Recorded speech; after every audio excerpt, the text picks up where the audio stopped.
श्रीमद्भागवत चतुर्थ स्कंद प्रथम अध्याय मैत्रेय उवाच एबे हो शुण एक चिते चतुर्थ स्कंद भागवते पूर्वे जे पद्मजोनि तनु जन्मिले स्वयंभू मनु तानारी शतरूपा नाम पूजित सर्वगुण धाम तार उदरे बेनि सुत उपरे तीनोटी दुहिता आकुति देवहूति बेनी प्रसूति नामे कन्या तीनी आकुति रुचिकी बरिला पुत्रिका अर्थे विवाह देला जे धर्म विधि वेद अंगे विचार शतरूपा संगे से प्रजापति गृहे आनी स्वधर्मे आकृति घरणी से कन्या गर्भे ऋषि बीर्जे पुत्र दुहिता महातेजे जन्मिले अति सुलक्षण ताहांको नाम एबे शुण जे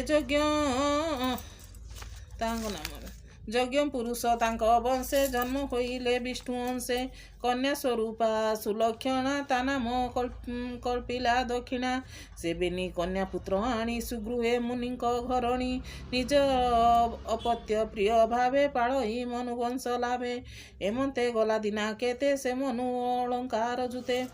यज्ञ संपूर्ण कन्या देला निगम मते धर्म कला से यज्ञ पति कन्या पाई गृहस्थ धर्म विधि बही दक्षिणा गर्भे मुनि बड़ा द्वादश पुत्र जन्म कला तोष प्रतोष पुत्र बेनी संतोष भद्र शांति तीनी षष्ठरे पुत्र इडस्पति देवे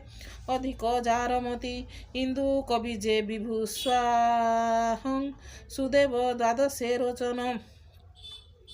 एजे द्वादश भातृगण मनुर आज्ञा परिमाणे ताहांकु तुष्ट देव गणे होइले सृष्टिर कारण मरीचि आदि बेनी सप्त मुनि यज्ञकु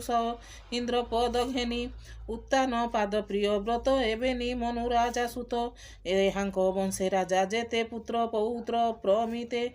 जे कन्या देवपूति नाम ताहांकु लभिला कर्दम ताहांक नव कन्या गर्भे जे अबा पूजिले पूर्वे से कथा कहिबी मु तते तु जेबे पचारिलु मते प्रसूति कन्या मनु राजा देई दक्षଙ୍କୁ कला पूजा तार संतति तिनी लोके विख्यात होइले अनेक कहिबी एथिर कारण तु एबे सावधाने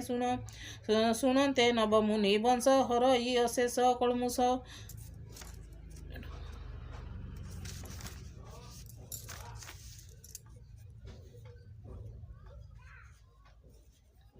कर्दम ऋषिंकर बड़ा ज्येष्ठ दुहिता तारे देला मरीचि बीर्जेता उदरे जन्मिले बेनी कुमरे कश्यप पूर्णमा जे दुई रुचि सुचि सुंदर बेनी भाई एबेनी भाईंकर वंश जगते होइले प्रकाश बीरज विश्वग से सुत परे विशेष विदित देव कुल्या जे कन्या तार संसारे होइला प्रचार से अनुसुया त्रिनारी अति सुंदरी सुकुमारी ताहार गर्भे तिनी सुत होइले जगते विदित दत्त दुर्वासा सोम तिनी देवंक रूप घेनी विदुर वाच अत्रिर पत्नी गर्भगते त्रिदेव जन्मिले जगते से ब्रह्मा विष्णु त्रिपुरारी सृष्टि पालन अंतकारी एकथा संशय तो मते भूमुनि कह शुद्ध चिते कि हेतु कि कर्म विचारी किंपा जन्मिले देह धरी मैत्रेय उवाच शुण विदुर तो समने अत्रि जे ब्रह्मार नंदने स्वभावे ब्रह्म विद्या कर ब्रह्मा होइले तप कर से तपे जेबा देव से भी तार प्रसन्न फल लभी एमंत पिता वाक्य मानी धर्म पत्नी की संगे घेनी से पति व्रता अनुसाया ताकू न लागे विष्णु माया से साधु पत्नी संग मेले मिलिले गिरी कुला चले से गिरी शिखे नाना फूल सुरंग सुगंध अमूल्य चंदन चंपक शोक पारिजात से कुरुबक त्रिसंध्या नदी कूले रहे स्नान सकल पाप दहे ସେବନେ ପଶିବେନି ଜନେ ତପ ସମାଧି ଯୋଗ ଧ୍ୟାନେ ମନକୁ ଧରି ଆତ୍ମବଳେ ପବନ ଇନ୍ଦ୍ରିୟ ନିଶ୍ଚଳେ ଏକ ଚରଣେ ଉଭା ହୋଇ ଉପରେ ମୁଖ ଶୁଦ୍ଧ ଧ୍ୟାଇ ଶତବରଷ ଯୋଗ ଧ୍ୟାନେ ବଞ୍ଚିଲେ ପବନ ଭୋଜନେ ନିଶ୍ଚଳ ଯୋଗ ଧ୍ୟାନେ ଚିନ୍ତି ଚିତେ ମନ୍ତ ବିଚାରନ୍ତି ଜଗତ ପ୍ରଭୁ ଯେ ଈଶ୍ୱର ସୃଷ୍ଟି ପାଳନ ଚକ୍ରଧର ଅନାଦି ପରମ କାରଣ ଦୁର୍ଲଭ ଯାହାର ଚରଣ।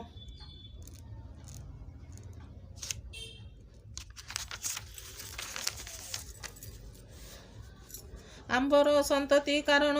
ଶରଣ ଗଲୁ ତା ଚରଣ ଏମନ୍ତ ଚିତ୍ତେ ବିଚାରନ୍ତି ହରିଙ୍କୁ ଅନ୍ୟ ନ ଜାଣନ୍ତି ସେ ହରି ଯେବେ ଦୟା କରେ ଜନ୍ମ ଲଭିବେ ମୋର ଘରେ ତେବେ ସେ ଜୀବନ ମୋହର ସେ ହରି ଶରଣ ସୋଦର ଏମନ୍ତ ନିତେ ଚିତେ ଚିନ୍ତି ସେବନେ ତପସ୍ୟା ସାଧନ୍ତି ଊର୍ଦ୍ଧ୍ୱବଦନେ ସେ ନିଶ୍ଚଳ ଏମନ୍ତ ଗଲା ଦୀର୍ଘ କାଳ ପ୍ରାଣ ସଂସମ ଶ୍ରମ ବଳେ ଶିର ଉପୁଜିଲା ଅନଳେ ତେଜେ ତାପିଲେ ତିନି ପୁର ଦେଖି କମ୍ପିଲେ ସୁର ନର ବିଶ୍ୱ ତେଜ ଭয়ে ଦେଖି ଗୋବିନ୍ଦ କଲେ ଦଏ ତକ୍ଷଣେ ପ୍ରଭୁ ନର ହରି ତିନି ଦେବଙ୍କ ରୂପ ଧରି ବେଗେ ମିଳିଲେ ଶୂନ୍ୟପତେ ଗନ୍ଧର୍ବ ବିଦ୍ୟାଧର ଜୁତେ ଶୋଷରେ ଯେତେ ଗୀତ ଗାନ ଜେଣେ ତୃପତ ଆତ୍ମମନ ସେ ହରି ନିଜ ଗୁଣ ଗାଇ ତପ ପ୍ରଭାବେ ହୃଦୟ ବହି ଦୂରଗମନ ଅତି ଶ୍ରମେ ମିଳିଲେ ମୁନିଙ୍କ ଆଶ୍ରମେ ଦେବଙ୍କ ଆଗମନ ଦେଖି ସେ ମୁନି ଆସନ ଉପେକ୍ଷୀ ସମାଧି ତପ ଆଚରଣେ ଥିଲେ ଯେ କଇ ଚରଣେ ବେନି ଚରଣ ସ୍ଥିରେ ଥୋଇ କପାଳେ ବେନି ହସ୍ତ ଦେଇ ହରସେ ଅଶ୍ରୁ ଜଳ ନେତ୍ରେ ପ୍ରଣାମ କଲେ ଦଣ୍ଡବତେ ଉଠି ଚାହିଁଲେ ଶୂନ୍ୟ ମାର୍ଗେ ତିନି ମୂରତି ଦେଖି ଆଗେ ବୃଷଭ ପକ୍ଷୀରାଜ ଜାନେ ପରମ ହଂସଙ୍କ ବିମାନେ ତିନି ଦେବଙ୍କ ଚିହ୍ନ ଦେଖି ନିର୍ମଳ କଲା ବେନି ଆଖି ଦେଖଇ ବ୍ରହ୍ମା ବିଷ୍ଣୁ ହର ନିଜ ଆୟୁଧ ମନୋହର ପ୍ରସନ୍ନ ଦିଶେ ମୁଖ କାନ୍ତି ସତ ହାସେ ଶୋଭା ପାନ୍ତି ଏମନ୍ତେ ଦେଖି ତିନି ମୁଖ ମୁନି ଛାଡ଼ିଲେ ମନ ଦୁଃଖ କଣ୍ଠ କଣ୍ଠିତ ଗଦ ଗଦେ ପ୍ରଣାମ କଲେ ତିନି ପାଦେ କର ଯୁଗଳ ଶିର ଦେଇ ବୋଲଇ ତାଙ୍କ ମୁଖ ଚାହିଁ ସ୍ଥିତି ଉଦ୍ଭବ ଲୟ କାଚେ ତୁମ୍ଭର ଶରୀର ବିରାଜେ ଭକ୍ତଜନଙ୍କ ପ୍ରିୟ ଭାବେ ଶରୀର ବହୁ ଅନୁରାଗେ ଉଠି ଚାହିଁଲା ଶୂନ୍ୟ ମାର୍ଗେ ସେ ତ ଶୀତ ପିତ ରାଗେ ତୁମ୍ଭେ ଯେ ବ୍ରହ୍ମା ବିଷ୍ଣୁହର ମୁଁ ତୁମ୍ଭ ଚରଣ କିଙ୍କର ତୁମ୍ଭର ରୂପ ଏ ସଂସାରେ ପ୍ରକାଶେ ଜନ ଉପକାରେ ଏମନ୍ତ ତ୍ରିବାକ୍ୟ ଶୁଣି ବିଷ୍ଣୁ ଶଙ୍କର କୁଶ ପାଣି ଦେବାରୁଚ କହନ୍ତି ଅତ୍ରିମୁଖ ଚାହିଁ ଭୋମୁନି ଭାଗ୍ୟବନ୍ତ ତୁଇ ତୋହର ପ୍ରାୟ ତପ ଘରେ ତପସ୍ୀ ନାହିଁ ଏ ସଂସାରେ ପତ୍ନୀ ସହିତେ ଦୁଃଖ ସହି ତପ ଯେ କଲୁ ବନେ ରହି ଚିତେ ତୁ କଳ୍ପିଅଛୁ ଯାହା ଆମ୍ଭେ ତେଣୁ ଆମ୍ଭର ତୋତେ ଦୟା ମନେ ତୁ ସଂଶୟ ନ କର ହଇବୁ ତୁମ୍ଭର କୁମର ତୋହର ଯଶ ଏ ଜଗତେ ନିଶ୍ଚଳେ ରହିବ ଯେମନ୍ତେ କରିବୁ ସତ୍ୟ ଏ ବଚନ ଏମନ୍ତ କହି ଅନ୍ତର୍ଧ୍ୟାନ ମୈତ୍ରେୟବାଚ ନିଜ ଭୁବନେ ଗଲେ ବେଗେ ସେ ଅତ୍ରି ପତ୍ନୀ ଗର୍ଭ ଭାଗେ ଋତୁ ସଙ୍ଗମ ପତ୍ନୀ ସଙ୍ଗେ ଜନ୍ମ ହୋଇଲେ ତିନି ଦେବେ ନୟନ ମଧୁସମ ଜାତ ଉଦରୁ ରୁଦ୍ରର ସମ୍ଭୂତ ଦୁର୍ବାସା ଦୁର୍ଜଟିର ଅଂଶେ ଜନ୍ମ ହୋଇଲେ ପୃଷ୍ଠ ଦେଶେ ତପ ପ୍ରଭାବର ଏ ଗୁଣ ଏବେ ଅଙ୍ଗିରା ବଂଶ ପୂର୍ଣ୍ଣ ଶ୍ରଦ୍ଧା ଯେ ଅଙ୍ଗିରା ଯୁବତୀ ତାର ସଂଯୋଗେ ପ୍ରଜାପତି ଚାରି ଦୁଇତା ଜନ୍ମ ଗଲା ସୁନ୍ଦର ରୂପେ ଗୁଣଶୀଳା ତୁଳନା ନାହିଁ ଅନୁପମ ଶୁଣ ହେ ତାହାଙ୍କର ନାମ ପ୍ରଥମ କନ୍ୟା ସିନି ବାଳି ଅପରେ କୁହୁ ରାଜା ବଳି ଚତୁର୍ଥ ନାମ ଅନୁମତି ଏମନ୍ତ କନ୍ୟାଙ୍କର ଖ୍ୟାତି ଅପରେ ବେନି ସୁତ ଜାତ ଔତଥ୍ୟ ବୃହସ୍ପତି ସୁତ ବ୍ରହ୍ମା ବନ୍ଦିତ ତାଙ୍କ ଗୁଣ ପଲସ୍ତି ସୃଷ୍ଟି ଏବେ ଶୁଣ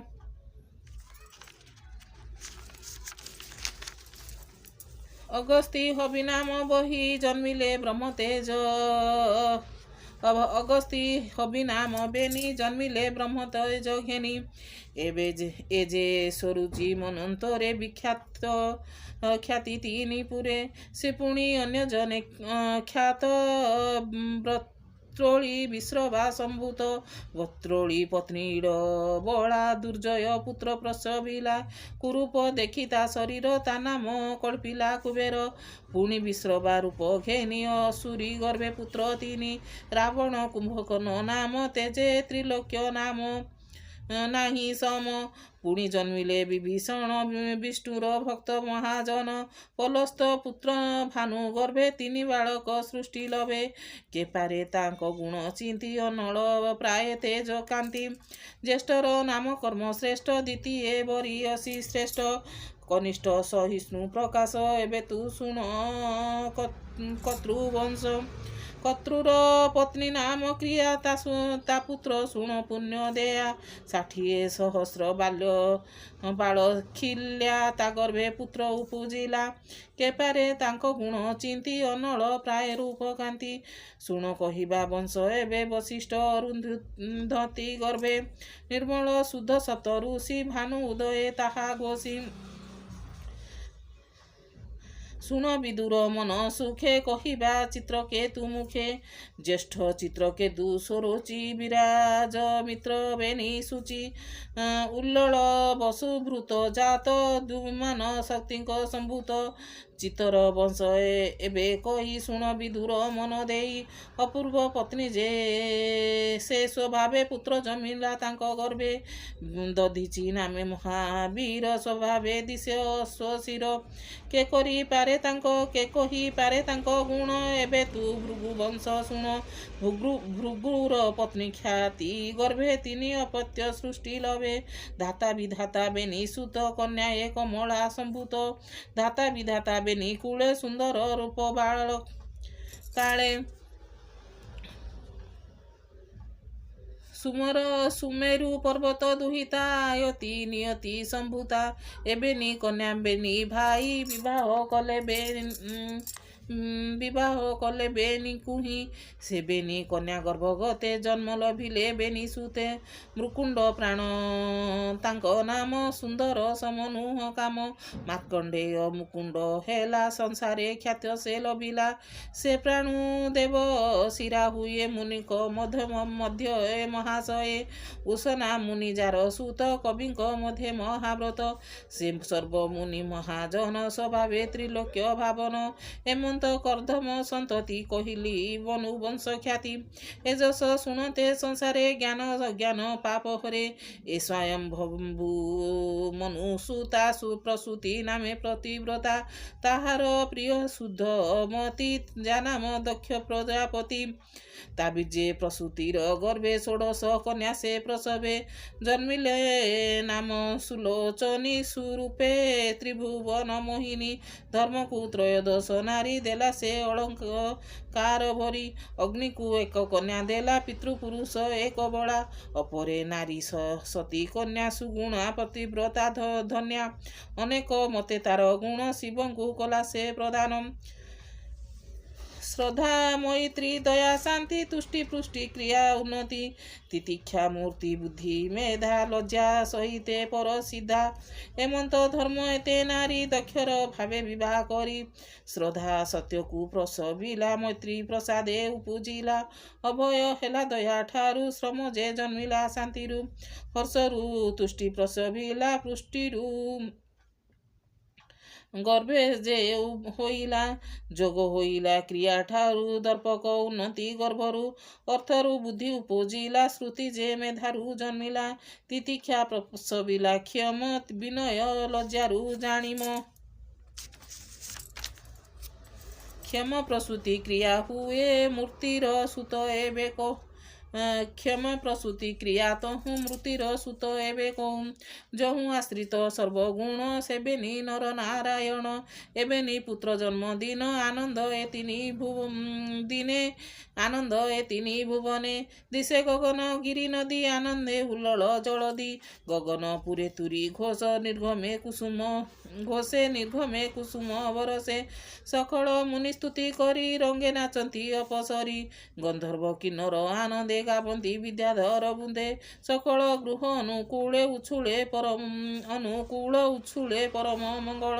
ହରସେ ହର ପଦ୍ମ ଯୋନି ସଙ୍ଗେ ଦେବତା ବୃନ୍ଦ ଘେନି। ମିଳିଲେ ଧର୍ମର ଭୁବନେ ଆନନ୍ଦ ମନ ସର୍ବଜନେ। ସେ ନିଜ ମାୟା ଗୁଣ ହରି ବିଶ୍ୱ ସଂସାରେ ରୂପ ଧରି। ବିଶ୍ୱ ପାଳନ କ୍ଷମ ଅର୍ଥେ ଭାରତ ଭୂମି ମଧ୍ୟ ଗତେ। ତପ ଆଚରି ଜନ ହିତେ ସେ ହରି ଚରଣ ସମସ୍ତେ।